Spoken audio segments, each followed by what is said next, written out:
Hi, you. It's me, Nicole Phoenix Star, and this is the Nick Star podcast. Wow.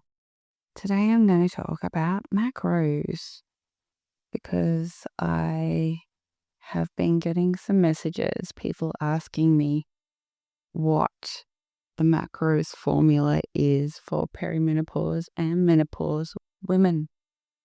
And it's so fascinating how integral getting close to your macros is, and how it creates this sweet spot that fulfills all the needs of the hormones to kind of stabilize as much as possible. And I have spent quite some time playing with these and found the absolute sweet spot. And so to start with, if you are using a calorie counter or macro counter in the way you eat, it's really helpful to set them and work towards them. And it is having carbs at 35%, fat at 35%, and protein at 30%. And most people find that a bit confusing why fat is so high. It is so essential. Like, I know that if I don't have enough fats, that like I literally hold weight. It's so funny. And I get most of my fats from like food. Food. From like avocado. I use a small amount of coconut oil. But like, fat that is in protein, and fat that is in yogurt, and fat that is in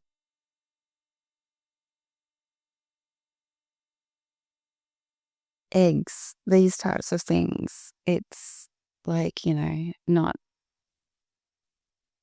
deep like pastry. That isn't, I mean, it's fine if it'll still work, but the thing is, you're just going to waste a lot of calories, and you are also going to not get your nutrients. And so having, those clean fats and getting the fats from food sources that are, non-processed and non-manufactured is ideal. I always have full fat yogurt just because it gives me the fat numbers I need. When I was in a lower calories, I would have gone with the lower fat yogurt just because of the calories I was working towards. But now I'm in maintenance and have been for over a year. I have a higher calorie number, and if I don't eat enough calories, I hold weight because my body feels like it's, hasn't got enough fuel on board. If it feels safe because it's got enough fuel on board, it will maintain my weight. And I actually changed up my macros percentages a few months ago because I am working out. Well, I'm not working out. I'm lifting more weights, and for the purpose of building muscle, and I've added more protein in and kind of just refining things. So I actually made my carbs 30%, kept fat at 35%, and put protein at 35%. And it was funny, the other day I didn't have enough carbs, and again, I put on weight. I didn't maintain it, and literally it's just so fickle to remain in that sweet spot. And, you don't need to do it on every meal, but over the day.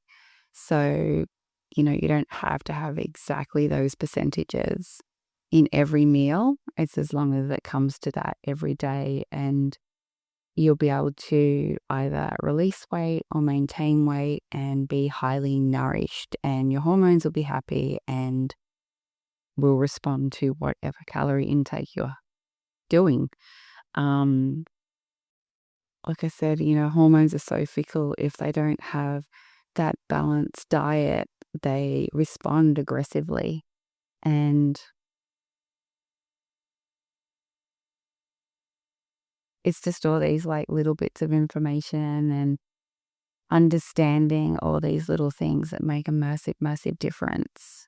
Um, so yeah, macros really matter, and they matter particularly um, when one is in a menopause window. And, it obviously matters for men too if they have a health goal, um, which is very different to women. And that's why, I don't know, it's so fascinating when I work with women that have like husbands or families, and they realize that they can't eat the same thing exactly, like cooking dinner for a family and everyone having the same food when everyone's at different stages of their life doesn't meet their nutrient needs in a way um, that is optimum. And, people are like, oh, I don't want to make so many different meals and all this stuff. And it's like, yeah, well, you can tweak it a little bit, have less carbs on your plate and have more, it all depends whether you're trying to release weight or your partner or the age of your children and all of these things. Everyone has different things. So you can just adjust the quantities of everyone's, carbs, fats, and proteins on their plate according to where they're at in their life.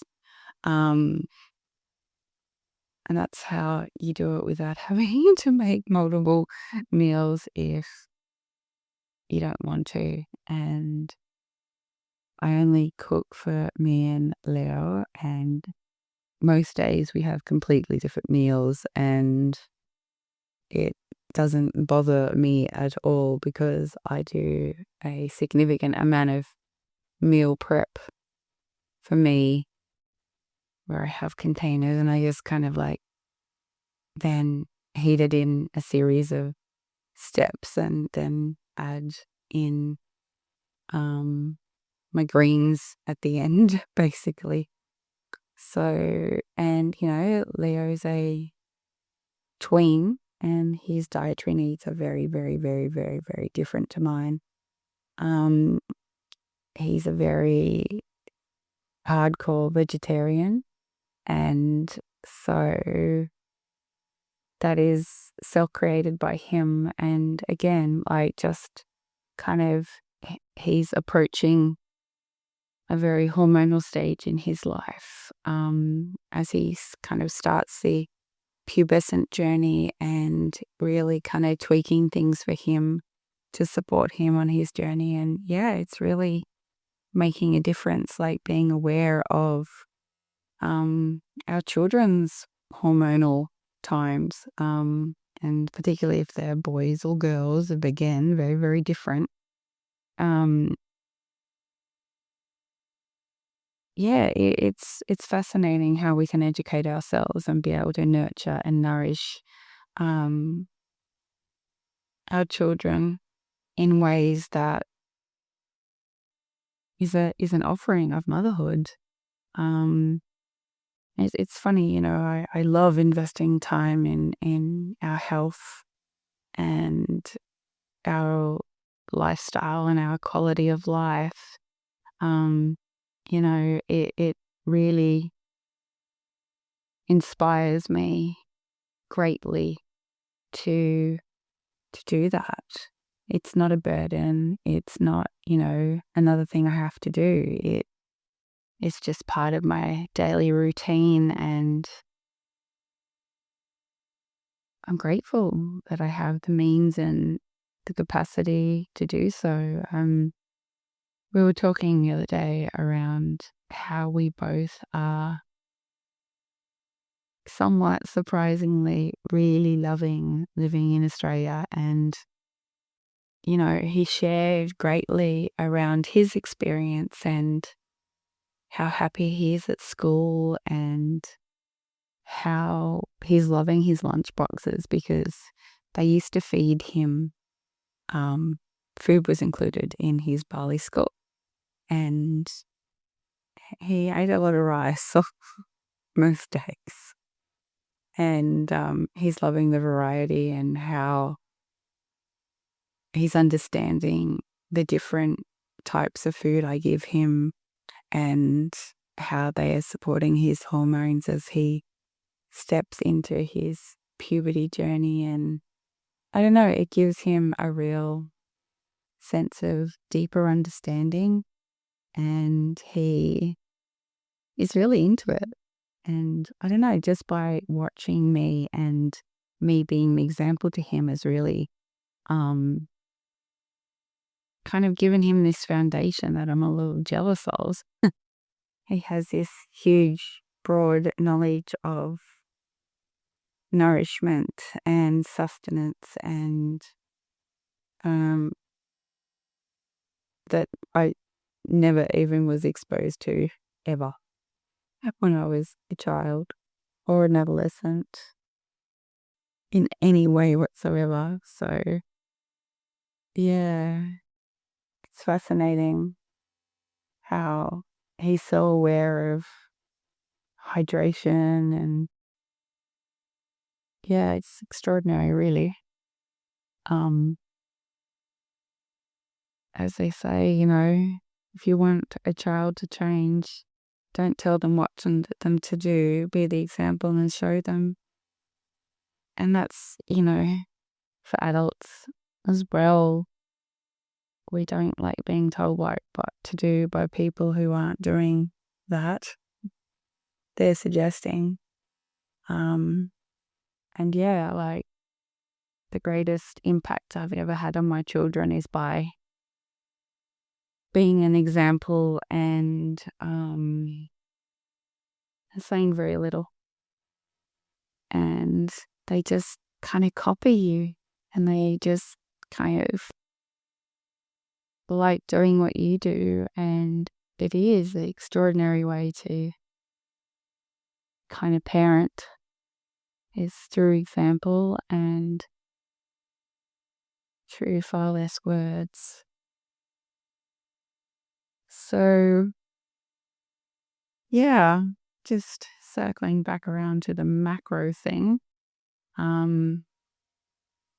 It's very easy to do it with your children too. Like, they love little, like, platters of things with a varied mix of things. I don't know. They really. I remember seeing once this woman, and she used to feed her kids, but on the plate was always like some blueberries and just these random things that didn't go together. And now I understand, like, kids love a little platter of all sorts of random things. They don't have the same sense of a rounded meal like perhaps we do as adults. And